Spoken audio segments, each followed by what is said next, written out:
Nos paysages sont partagés par une myriade de créatures. Mais lorsqu'il y a compétition pour les ressources et l'espace, le conflit peut être proche.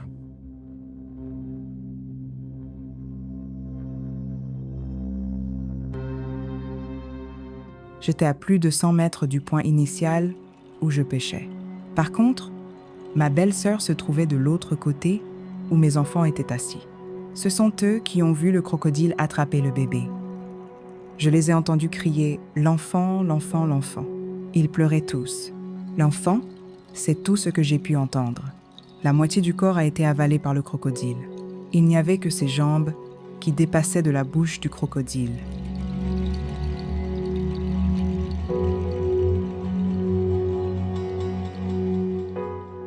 Il était donc la tête la première dans la gueule du crocodile? J'ai alors frappé le crocodile. Sur le nez, le crocodile s'est arrêté de bouger. J'ai tendu la main à l'intérieur de la gueule. J'ai attrapé quelque chose, la langue je crois, et j'ai commencé à tirer. En même temps, j'ai sorti le bébé de la bouche du crocodile. Mon bébé semblait avoir cessé de respirer. Ma belle-sœur a pris une poignée de sable et l'a jetée sur le ventre du crocodile, à 2 reprises. Il a alors recommencé à respirer.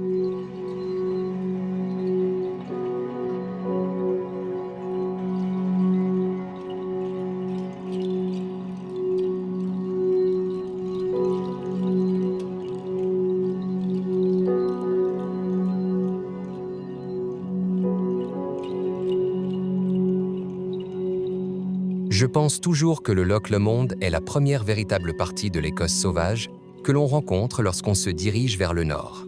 Vous savez, une grande partie de ce paysage ressemble beaucoup à ce qu'il aurait été il y a des centaines, voire des milliers d'années.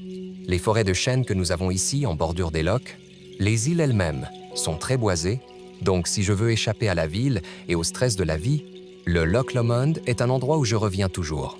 Lorsque je grandissais sur l'île de Mull, j'aimais beaucoup la faune et la flore sauvage. Mais plus encore, j'aimais les activités de plein air et la faune sauvage faisait partie de cette expérience de la vie en plein air. Et je pense que les premières années de ma vie, une grande partie de la paix et du plaisir que je ressentais provenait de la nature. J'ai toujours recherché les parties les plus sauvages de mon monde. Quand j'étais enfant, le monde était petit. C'était une petite île sur la côte ouest de l'Écosse. Et maintenant, je réalise des documentaires sur la vie sauvage. Je cherche des endroits sauvages dans le monde entier. Je le fais pour mon travail, mais surtout parce que je suis passionné par ces endroits. Quand j'étais plus jeune, je ne pense pas que j'étais conscient des conflits entre hommes-faunes, mais j'étais tout à fait conscient du contrôle que les humains exerçaient sur les espaces et les animaux sauvages. J'étais très conscient que, dans le passé, beaucoup d'espèces qui étaient à l'origine de conflits ne sont plus présentes aujourd'hui au Royaume-Uni. Je suis heureux de pouvoir dire que les attitudes ont changé et nous cherchons à établir une relation dans laquelle nous n'essayons pas de contrôler la nature. Nous nous efforçons de coexister avec elle. La coexistence est compliquée, mais c'est un défi qui n'est pas près de disparaître. Le défi de la coexistence existe aujourd'hui, en partie à cause des erreurs commises dans le passé récent en matière de conservation, une conservation qui partait d'une bonne intention, mais qui a négligé les droits humains et perturbé l'équilibre historique des relations entre l'homme et la faune sauvage. Je pense que traditionnellement en Afrique, parmi les peuples autochtones et les communautés locales, la faune et la flore sauvage étaient considérées comme une ressource partagée et il y avait un sens de responsabilité de gestion sur l'ensemble du système. Parce qu'il n'y avait pas de clôture, il n'y avait pas de frontières, les animaux sauvages pouvaient donc circuler librement. Ils pouvaient se trouver dans votre région un jour et en sortir le lendemain. Vous pouviez donc user de cette situation au fur et à mesure. Avec la conservation forteresse, ce qui s'est passé, c'est que ces zones ont été clôturées et les communautés locales ont été exclues de force de ces zones. Le résultat a été une réaction très négative de la part de ces communautés qui considéraient ces lieux comme leur foyer et qui pouvaient autrefois utiliser les ressources disponibles dans ces zones. Cela a eu des répercussions sur la faune et la flore sauvage en raison de la réaction négative des communautés à la conservation forteresse. Notre voyage dans les conflits hommes-faunes nous a fait franchir de grandes distances et de nombreuses frontières.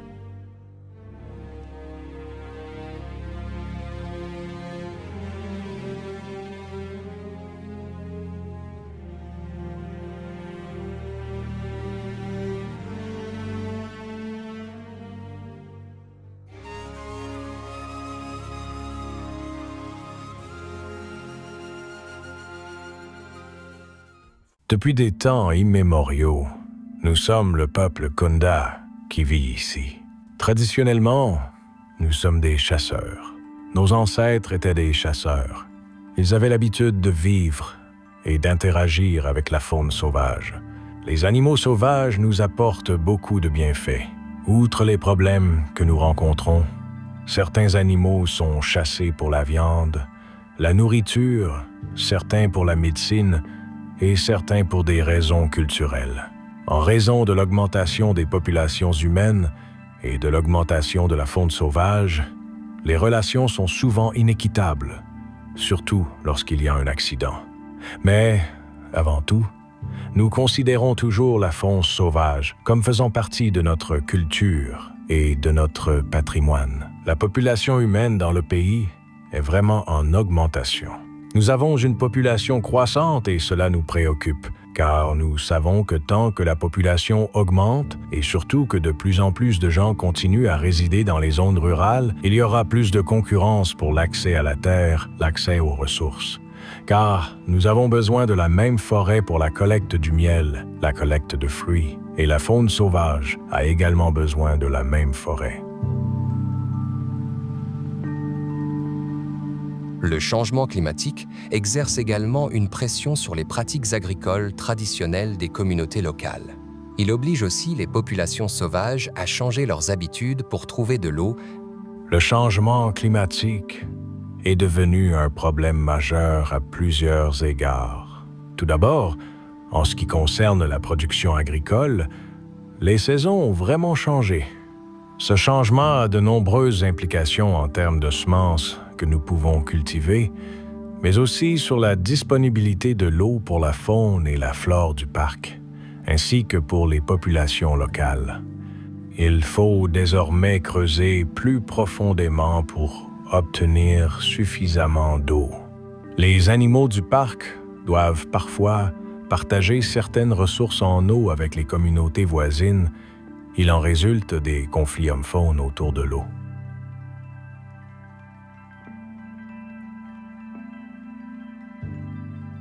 Dans de nombreuses zones de conservation, les espèces sont soit réintroduites, soit introduites pour la première fois. Quel genre de tensions et de défis pensez-vous qu'un éléphant pourrait causer dans votre jardin? Au milieu de l'année 2022, 263 éléphants ont été transférés au nord du parc national de Kasungu, au Malawi. Certaines personnes voyaient un éléphant pour la première fois, sans savoir qu'il s'agissait d'un animal dangereux. C'est un sujet majeur. Oui, il y a une clôture, mais nous avons besoin de plus qu'une clôture. Nous avons besoin d'activités de subsistance, car les études menées autour du parc national de Kasungu ont montré que les gens n'ont rien à manger, qu'ils se couchent le ventre vide. Ils savent qu'ils peuvent aller dans le parc pour chasser une antilope ou couper du bois pour le vendre ou fabriquer du charbon de bois et le vendre dans la ville de Kasungu qui est en plein essor. Ils peuvent gagner de l'argent. La tentation devient plus grande parce qu'ils veulent mettre de la nourriture sur la table pour leur famille. Mais ce faisant, ils enfreignent la loi. Et s'ils sont pris par les forces de l'ordre dans le parc, ils sont arrêtés. Chez moi, en Écosse, j'ai rencontré Elliot McCandless du Beaver Trust. Cette organisation caritative réintroduit les animaux dans les habitats où ils prospéraient dans le passé, dans le but de reconstituer des paysages résistants au climat ici au Royaume-Uni. En discutant avec Elliot, j'ai été frappé par la façon dont les controverses autour de l'introduction ou du déplacement d'animaux faisaient écho à certaines des conversations que j'avais eues en Afrique. Je pense qu'il est très important de reconnaître que les personnes qui font face aux conflits ne sont pas forcément les mêmes que ceux qui tirent avantage de la résolution de ces conflits. Si ce que je dis a un sens. Des programmes de gestion et d'atténuation peuvent ainsi être mis en œuvre qui peuvent aider les populations qui souffrent des conflits. Nature Scott et Natural England ont mis en place des hiérarchies de gestion où l'on passe d'abord par le niveau d'intervention le plus bas jusqu'au niveau le plus élevé, qui est le piégeage et l'enlèvement des animaux, ce que nous devons malheureusement faire sur certains sites. Mais c'est vraiment spécifique à chaque site. Et ce qui est vraiment difficile, c'est qu'il peut y avoir des zones arables plates où il n'y a pas de conflit, en raison de l'écoulement de l'eau ou de la topographie du site. Ou bien, il peut aussi y avoir d'autres zones où les terres arables ne sont pas plates, là où l'on peut pratiquer l'élevage de moutons, mais où il y a des conflits. C'est donc une question de site, et il est difficile de généraliser le type de conflit. Il faut être ouvert pour discuter de la nature de ces conflits et comprendre comment les gérer. Et je pense que c'est la seule façon de parvenir à une sorte de coexistence pacifique. Le thème de la 2e saison de Beneath the Baobab est le défi de la coexistence. Et en fait, il n'y a pas de différence entre des situations qui concernent des éléphants errants en liberté, des lions, de léopards en Afrique australe ou des castors au Royaume-Uni. Il s'agit de paysages où il y a des populations humaines et des animaux sauvages. Et vous savez, il doit y avoir une harmonie et une coexistence pacifique.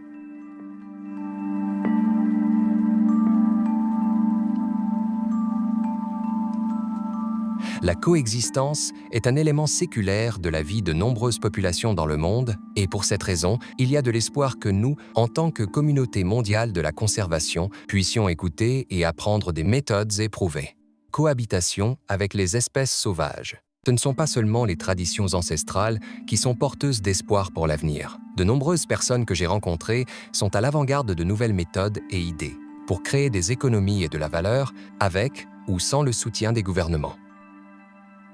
Nous avons constaté que les populations de faune sauvage augmentent. Nous sommes heureux. Nous sommes heureux que les populations de faune sauvage augmentent, parce que plus il y a d'animaux sauvages, plus notre économie se porte bien. Le parc offre des possibilités de tourisme photographique où l'on n'exploite pas la faune sauvage. Et les lodges poussent comme des champignons, les gens sont employés comme guides, etc. Mais à l'extérieur de la zone tampon, nous utilisons une approche mixte de l'utilisation des terres où nous autorisons l'agriculture. Mais en même temps, nous autorisons une chasse de conservation durable et scientifique pour essayer de gérer le nombre d'animaux et de créer des incitations à la présence d'animaux sauvages. Tous ces éléments mis ensemble contribuent ainsi à une interaction efficace entre l'homme et la faune sauvage. Partout où je me rendais, j'entendais la même conversation.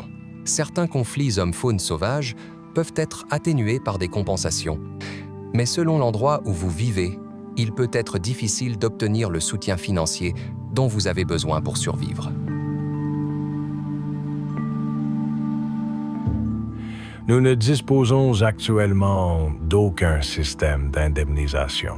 Donc, une fois que vous avez perdu votre bétail ou que vous souffrez d'une invalidité permanente comme moi ou d'une blessure, il n'y a aucune sorte d'aide que vous pouvez obtenir des autorités compétentes. Donc, pour vos blessures, votre invalidité, vous n'avez reçu aucune compensation? Non. Une fois, on m'a envoyé à l'assistance sociale pour obtenir de l'aide. On m'a donné une carte pour une bourse sociale. J'y suis allé en 2004.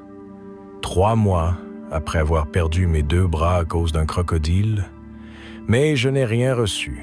J'y suis retourné plus tard dans l'année. Je n'ai rien reçu. Jusqu'à aujourd'hui, je n'ai reçu aucune compensation, ni aucune aide.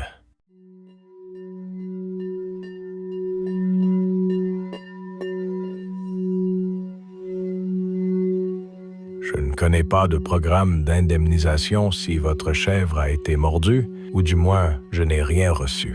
Cependant, je sais que les conservatoires ont des programmes pour compenser les pertes dues à un conflit homme-faune dans les environs. Vous pouvez obtenir un certain montant, mais comme il n'y a pas d'aide réelle, je marche avec mes animaux 24 heures sur 27.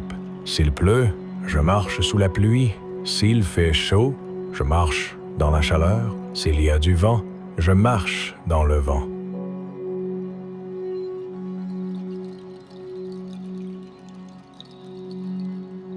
Lorsque l'on cherche des solutions pour gérer les conflits hommes-faune, il est clair que l'expertise se trouve au sein des communautés elles-mêmes. Autour du parc national de Gonarezhou, Au Zimbabwe, des clôtures sont en place pour protéger les cultures et le bétail, mais de nombreuses zones ne sont pas clôturées, ce qui signifie que les prédateurs peuvent aller et venir à leur guise. Traditionnellement, et avant l'introduction des parcs nationaux, les populations locales construisaient des kraals, des enclos, pour protéger leurs animaux. C'est quelque chose qu'ils continuent à faire aujourd'hui. À l'époque de nos ancêtres et lorsque j'étais un jeune garçon, la structure du kraal était un peu différente de ce que nous voyons ici. Nous utilisions des perches très solides et très longues, comme celle-ci. Mais aujourd'hui, les temps ont changé. Nous essayons autant que possible de ne pas couper les arbres indigènes. La nuit, nous allumions des feux autour du kraal. Nous entendions les lions de loin. Ils ne s'approchaient pas. Nos pères effectuaient également des pratiques religieuses pour protéger le troupeau.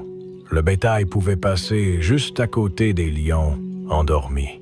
Mais avec le temps, nous avons perdu le contact avec certaines des traditions et des croyances de nos ancêtres. Mubuzo Kakambi, responsable de l'engagement communautaire. Wild CRU 18, 33.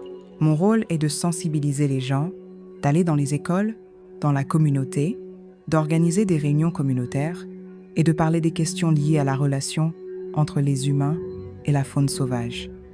En grandissant, je n'ai jamais aimé les animaux sauvages, j'ai grandi en entendant ma famille et mes amis me dire à quel point ces animaux sauvages sont dangereux. Je n'ai jamais vu les aspects positifs de la faune sauvage. Mes yeux se sont ouverts depuis que j'ai rejoint la Wild CRU. J'enseigne maintenant à ma communauté les avantages que les animaux sauvages apportent, malgré leurs aspects négatifs. Le point de vue de Mubuzo s'inscrit dans un mouvement qui suggère que chacun devrait bénéficier de la faune et de la flore qui l'entoure. La gestion communautaire des ressources naturelles, ou CBNRM en abrégé, est une approche ancrée dans la communauté. La communauté décide d'une structure et d'un objectif, et ses membres coopèrent pour gérer leurs ressources naturelles, de l'eau à la faune sauvage. Nous avons une politique de CBNRM soutenue par le gouvernement et elle permet aux communautés locales, à ceux qui vivent avec la faune et la flore sauvage, de gérer ces ressources naturelles et, en tant que communauté, de décider ce qu'il advient des revenus qu'elle tire de la faune et de la flore. Ce système fonctionne en Namibie. Nous avons 86 conservatoires communautaires en Namibie et d'autres communautés sont en train d'enregistrer d'autres conservatoires. Il s'agit d'un programme destiné aux communautés rurales et nous pensons qu'il permet de renforcer les capacités. Si les communautés rurales ont des droits sur leur faune et leur flore sauvage et ont la capacité de gérer ces ressources et de générer des revenus à partir de ces ressources, cela améliore leurs moyens de subsistance et profite aux ressources naturelles. Nous voyons que ces conservatoires fonctionnent, que la vie des membres de la communauté peut réellement s'améliorer. Et les bénéfices vont au-delà des membres enregistrés. Ils profitent à tout le monde. Grâce à leur plan de distribution des revenus, les conservatoires aident toutes les écoles de la région, les églises, les entreprises, les jeunes avec des start-up, les personnes âgées avec un colis de Noël à la fin de l'année. Ce qui est bien dans ce modèle est que la distribution des avantages est décidée par les membres de la communauté eux-mêmes lors de l'Assemblée générale annuelle et adoptée sur le champ. Mon travail, en tant que gérant, consiste simplement à trouver le moyen d'y parvenir. L'Afrique australe est le seul exemple au monde où la nature est rendue à l'homme. C'est aussi l'endroit où la faune sauvage se rétablit le plus vite. Mais la région subit beaucoup de pression parce que, à bien des égards, cela menace le statu quo. C'est une autre façon de faire les choses. C'est un paradigme complètement différent. Parce que nous voulons posséder des animaux sauvages, nous voulons en faire le commerce, nous voulons les chasser, et personne n'aime cela. Parce que la culture descendante de la conservation forteresse et amande est la suivante: il ne faut pas toucher aux espèces sauvages. Dans les communautés rurales, là où il y a des animaux sauvages, il y a des problèmes. Les gens se font attaquer, perdent la vie ou sont mutilés, deviennent handicapés toute leur vie ou perdent leurs biens. Mais ce sont des choses avec lesquelles nous avons accepté de vivre. Nous ne voulons pas que les politiciens modifient les lois qui seront néfastes pour la faune sauvage, qui la conduiront à l'extinction parce qu'ils veulent atténuer les conflits hommes-faune. Ce qu'il nous faut, ce sont des incitations économiques qui permettent aux gens de continuer à apprécier les espèces sauvages comme ils l'ont fait jusqu'à présent. Nous avons besoin de mécanismes qui apportent un soutien et une aide économique et sociale aux personnes touchées par les conflits hommes-faune. D'autant plus lorsque le chef de famille ou le soutien de famille est tué ou mutilé par un animal sauvage.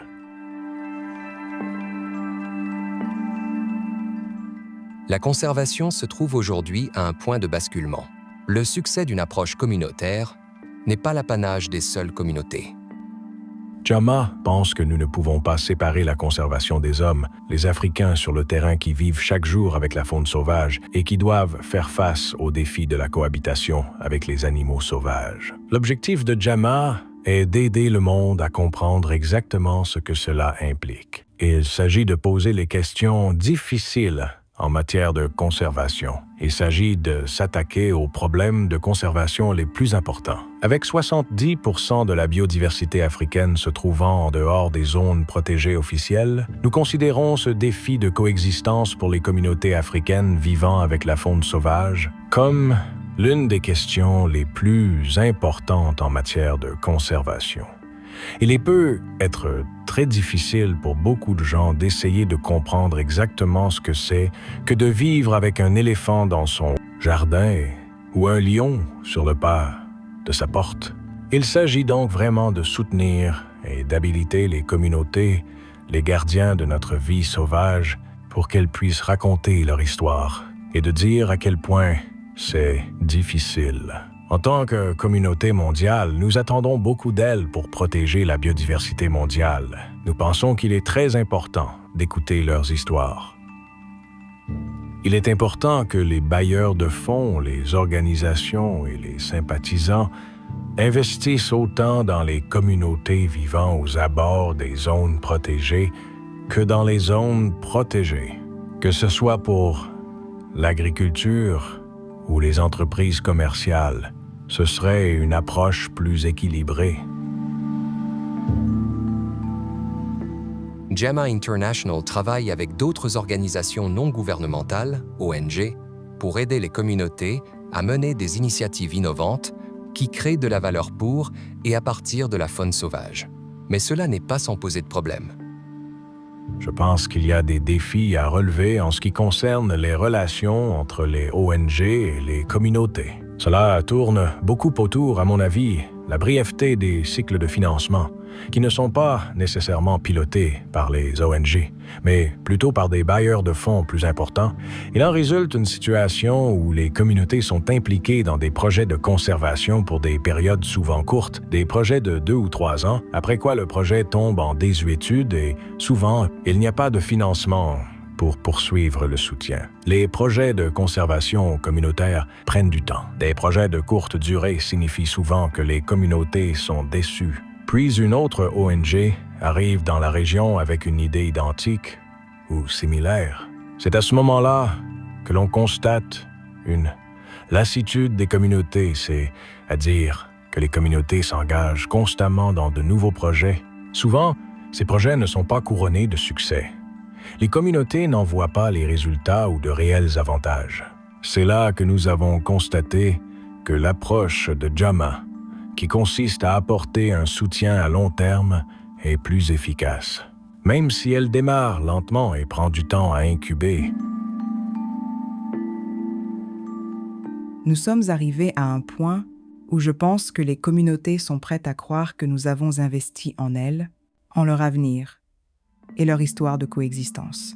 En général, lorsqu'un projet externe arrive, et les gens peuvent penser que vous serez là pendant quelques années, puis que vous partirez et que leur vie redeviendra ce qu'elle était auparavant. Mais au fil du temps, si vous continuez à vous montrer, continuez à rencontrer la communauté, votre soutien au projet est visible, vous pouvez établir une véritable relation de confiance. C'est alors que vous pourrez commencer à parler d'idées plus grandes et plus ambitieuses. Si nous arrivions ici en disant « Nous voulons révolutionner la façon dont vous élevez le bétail », nous n'aurions pas été pris au sérieux. Cette longévité et ce véritable partenariat, en disant « Nous voulons être là pour les 10 ou 20 prochaines années », c'est ça la clé. Depuis plus de 30 ans comme réalisateur de documentaires, je raconte des histoires sur le monde naturel, mais aussi parfois des relations entre les hommes et les animaux sauvages. Mes visites dans des pays aussi variés que le Botswana, la Namibie et le Malawi m'ont donné une nouvelle perspective sur la façon dont les gens trouvent des moyens novateurs de rendre la vie plus agréable pour les humains et les animaux sauvages. Dans un monde où la pression exercée par le changement climatique, la croissance démographique et la concurrence pour l'espace et les ressources est de plus en plus forte, ces idées porteuses d'espoir sont quelque chose que nous avons tous besoin d'entendre. Il y a une acceptation culturelle étonnante, et je l'ai vu en Afrique, je l'ai vu en Asie, que les gens qui vivent côte à côte avec la faune sauvage ont pour elles-mêmes, et c'est le fruit de centaines et de milliers d'années de culture, de populations vivant ensemble avec la faune sauvage, de l'immense respect qu'ils ont pour ces animaux qui font partie du système culturel. Ils font partie de leur héritage, de leur histoire et souvent de leur religion. C'est ce qui explique cette étonnante résilience, cette étonnante tolérance des habitants de ces pays et de ces lieux à l'égard de la vie sauvage. Je pense qu'il s'agit là d'une leçon incroyable que nous pourrions apprendre dans les pays du Nord. On ne voit pas cela souvent, ce genre de résilience, ce genre de tolérance. C'est vraiment étonnant. Réflexion sur la création de Beneath the Baobab. J'ai été très touché par le respect et la valeur de la nature dont font preuve tant de personnes que j'ai rencontrées. Ça est une attitude qui ne peut venir que d'une totale compréhension de ce que c'est que de partager l'espace avec ces créatures. Il est réconfortant de repartir avec une vision positive, grâce au progrès accompli vers une coexistence viable entre les humains et les animaux sauvages qui les entourent. Lorsque des personnes partageant les mêmes idées se réunissent pour relever les plus grands défis auxquels notre planète et ses habitants sont confrontés, un véritable changement peut se produire et les communautés, tout comme le monde, peuvent prospérer naturellement. J'espère que vous avez pu réfléchir aux témoignages des personnes que nous avons rencontrées, à ce que vous ressentiriez et penseriez si c'était votre famille, votre communauté, votre pays, et peut-être entamer une conversation là où vous vivez. Si vous cherchez quelques idées, la prochaine fois que vous planifierez vos vacances, choisissez des options touristiques qui profitent aux communautés locales et soutiennent les efforts de conservation. Cela signifie rechercher des hébergements et des circuits touristiques appartenant aux communautés ou qui contribuent directement à la conservation de la faune sauvage et à l'économie locale. Aider les populations autochtones à gérer durablement leurs ressources naturelles et à en tirer profit en demandant des comptes à votre gouvernement et à vos députés sur les politiques internationales susceptibles de leur nuire. Engagez-vous sur les réseaux sociaux, dans des groupes communautaires, par écrit. Aidez des entités comme Jama à partager les histoires, les luttes et les succès des personnes qui coexistent avec la faune sauvage. Pour en savoir plus, rendez-vous sur jamaconservationandcommunity.com. Merci de m'avoir rejoint dans Beneath the Baobab.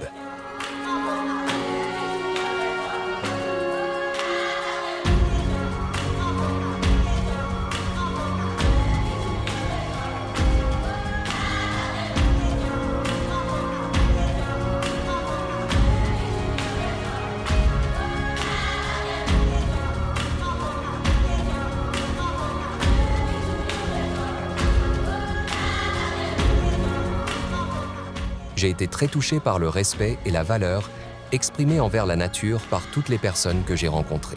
C'est une attitude qui ne peut venir que d'une réelle compréhension de ce que représente le partage d'un territoire avec ses créatures. Nous sommes allés dans ces villages où les gens vivent à l'intérieur ou à proximité de corridors de faune sauvage ou à côté de parcs nationaux. Nous avions prévu nos interlocuteurs à l'avance et tout était prêt. Mais au fur et à mesure que les gens entendaient ce dont nous parlions, les conflits hommes-faune, beaucoup de gens nous ont demandé s'ils pouvaient aussi nous raconter leur histoire. Et c'était vraiment le but de ce podcast, partager ces histoires brutes et réelles et de montrer ce qui pourrait fonctionner et être reproduit dans d'autres régions. Malgré le fait que de nombreuses personnes aient été gravement atteintes, que leur santé ait été altérée, que leurs moyens de subsistance aient été compromis, les gens racontaient encore des histoires d'espoir au sujet de la faune sauvage, qu'ils ne voulaient pas que tous les éléphants disparaissent parce qu'ils avaient été blessés par un éléphant, et qu'ils ne voulaient pas que les lions disparaissent parce qu'ils avaient peu être perdu un être cher ou du bétail à cause des lions. C'était vraiment très beau pour moi. Cela m'a vraiment touché le cœur. Et je me suis dit, s'ils peuvent faire preuve d'une telle tolérance et d'une telle acceptation, combien plus devrions-nous être prêts à tendre la main et à aider autant que possible pour faire en sorte que ce genre de souffrance ne continue pas à se produire.